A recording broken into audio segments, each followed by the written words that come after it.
Kalian tahu kan kalau ada begitu banyak aliran dalam Islam? Aliran ini hadir dengan berbagai perspektif.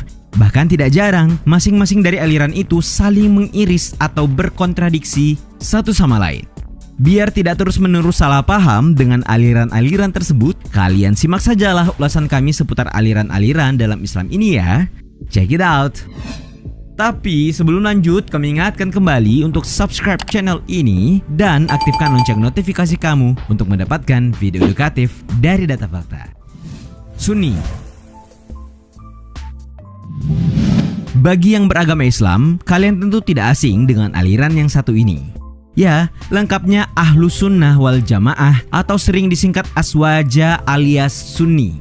Seperti diketahui, Sunni merupakan sekte muslim terbesar disebut Ahlus Sunnah wal Jamaah atau golongan yang menjalankan sunnah Nabi Muhammad SAW beserta sahabatnya. Ulama fikih dari ahli kalam serta tasawuf Ibnu Hajar al-Haytami menyatakan yang dimaksud Ahlus Sunnah wal Jamaah ialah orang-orang yang mengikuti rumusan yang digagas oleh Imam Asy'ari dan Imam Maturidi.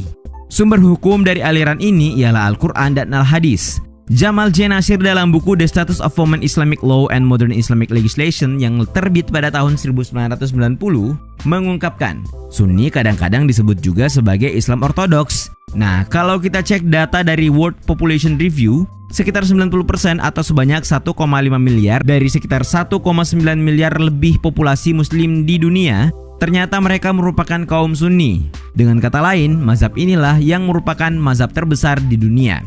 For your information, aliran ini terbagi dalam 4 mazhab, yaitu Maliki, Hanafi, Syafi'i, dan Hambali. Syiah. Seperti Sunni, kalian juga pastinya tahu kan aliran ini? Ya, Syiah inilah kepercayaan Islam yang mengikuti Khalifah Ali bin Abi Thalib. Menariknya, ada banyak yang berpendapat terkait kapan munculnya Syiah ini. Seperti pendapat para ulama Syiah, mereka mengatakan Syiah sudah ada sejak zaman Nabi Muhammad SAW. Pendapat lain dikemukakan intelektual Mesir Muhammad Abu Zahra. Ia mengatakan Syiah muncul di akhir pemerintahan Utsman bin Affan. Wallahu a'lam deh pastinya. Tapi kalau kita merujuk ke buku Syiah menurut Syiah nih, golongan ini meyakini bahwa yang seharusnya menjadi khalifah yang menggantikan Muhammad SAW adalah Ali bin Abi Thalib, bukan sahabat lainnya. Nah, dari keyakinan ini nih, akhirnya golongan Syiah hanya mengakui garis keturunan Nabi Muhammad SAW sebagai khalifah atau pemimpin Islam. Nah, keluarga Nabi inilah yang disebut sebagai Ahlul Bait. Uniknya, di dalam Syiah sendiri ada beberapa sekte nih, yaitu Syiah Itsna Asyariyah. Biasanya Syiah golongan ini dikenal dengan nama Syiah 12 Imam. Mayoritas Republik Islam Iran merupakan penganut terbesar golongan Itsna Asyariyah ini. Ada juga Syiah Zaidiyah, Syiah Zahiriyah, dan Syiah Al-Ibadiyah. Kalau kalian ke Iran, Irak, Lebanon, atau Suriah, nah kalian akan menemukan banyak sekali orang Syiah di sana.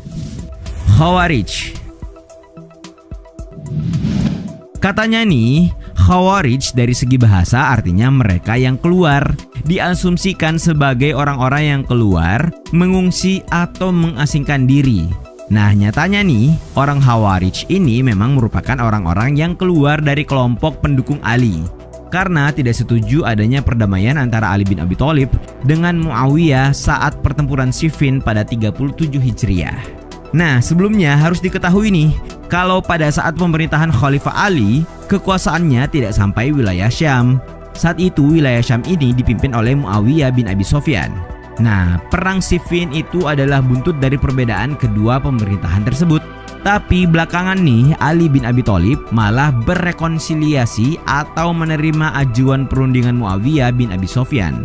Ali menerima pengajuan arbitrase atau tahkim yang ternyata hasilnya malah mengangkat Muawiyah sebagai khalifah. Nah, maka marahlah sejumlah kelompok kepada Khalifah Ali. Dan lahirlah kelompok Khawarij yang keluar atau membelot dari Ali ini. Parahnya nih, seorang Khawarij bernama Abdullah bin Muljam sampai-sampai mengakhiri hidup Khalifah Ali. Waktu itu sepupu Rasulullah ini hendak salat subuh. Abdullah bin Muljam tiba-tiba menerjang Ali dan berhasil mengelukai dahinya hingga sangat parah. Tidak berapa lama kemudian Ali wafat. Mu'tazilah. Pernahkah kalian mendengar aliran yang satu ini? Menurut Harun Nasution, Mu'tazilah merupakan golongan yang membawa persoalan teologi yang lebih mendalam dengan sifat filosofis. Itu artinya dalam membahas agama, kaum Mu'tazilah lebih banyak menggunakan akal yang bersifat rasional. Maka tidak heran, kaum satu ini mendapat sebutan sebagai kaum rasionalis Islam. Diketahui aliran Mu'tazilah yang secara harfiah berarti memisahkan diri, muncul di Basra, Irak pada abad kedua Hijriah. Kelahirannya bermula dari tindakan teolog dan filsuf muslim di zaman Bani Umayyah, Wasil bin Atha, yang berpisah dari sang guru Imam Hasan al-Basri lantaran perbedaan pendapat. Hasan al-Basri berpendapat mukmin yang melakukan dosa besar masih berstatus mukmin. Sementara Wasil bin Atha berpendapat muslim yang berdosa besar bukan kafir juga bukan mukmin, namun berada di antara keduanya. Selain itu, mereka hanya mengakui Isra Rasulullah ke Baitul Maqdis, namun tidak mengakui Mi'rajnya ke langit. Murji'ah. Ini merupakan salah satu sekte dalam Islam yang mulanya muncul karena persoalan politik, tapi lama-kelamaan merambat ke soal teologis. Secara harfiah, Murji'ah berasal dari kata irja yang berarti menangguhkan. Jadi kelompok ini lahir pada masa maraknya takfiri atau saling kafir mengafirkan dalam Islam pasca polemik politik antara pendukung Ali dan yang bukan pendukung Ali.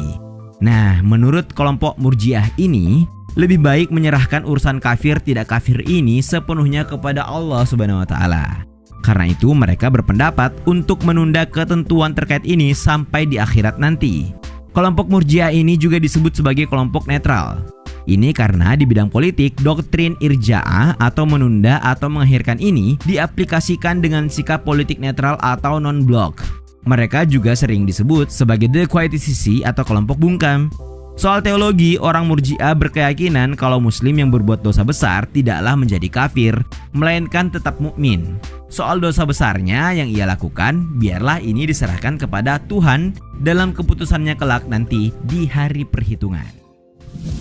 Qadariyah.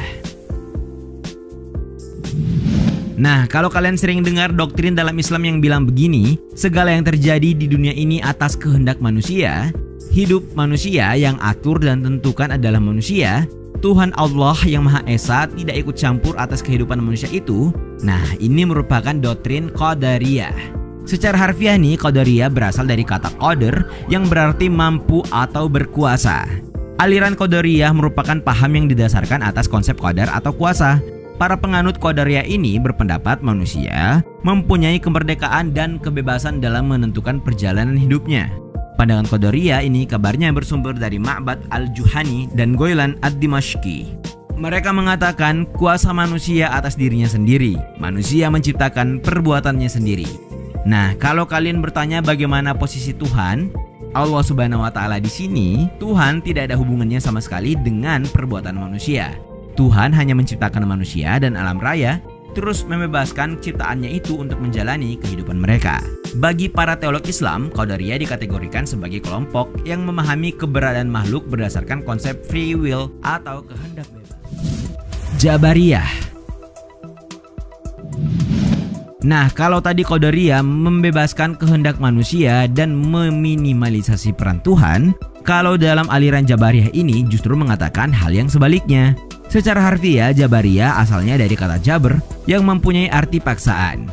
Aliran ini dimunculkan pertama kali oleh Jahm bin Safwan pada tahun 131 Hijriah, sekretaris Shuraid al-Qadi yang diketahui memberontak pada Bani Umayyah di Khurasan. Disebut-sebut dalam aliran ini terdapat paham yang dipercaya bahwa manusia mengerjakan perbuatan dalam keadaan terpaksa. Dengan kata lain, manusia tidak memiliki kemerdekaan dalam menentukan kehendak maupun perbuatannya. Pasalnya, perbuatan-perbuatan manusia menurut kaum Jabariyah sudah ditentukan dari semula oleh qada dan qadar Tuhan. Itulah beberapa aliran dalam Islam di dunia yang pernah ada. Namun, tidak semua aliran tersebut masih ada hingga kini. Bagaimana menurut kalian?